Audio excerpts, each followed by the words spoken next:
હવામાન વિભાગની આગાહીના પગલે કાંકરેજ તેમજ ઓગળ વિસ્તારના ગામોમાં આજે વહેલી સવારથી હવામાનમાં પલટો આવ્યો છે.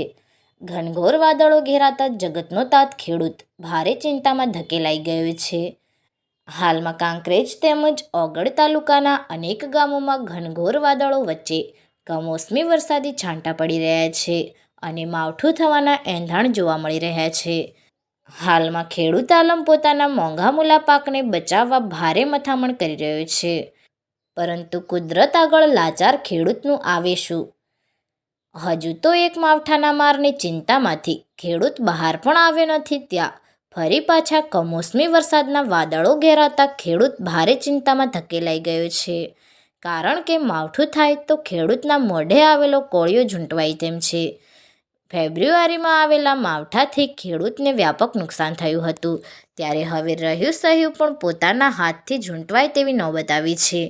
જો ફરી પાછું માવઠું થાય તો ખેડૂત માટે ઉપાધિના પોટલા છે, કારણ કે કુદરતના કહેર સામે જગતનો તાત લાચાર છે. Report Ketan Vasaiya, LTV Gujarat.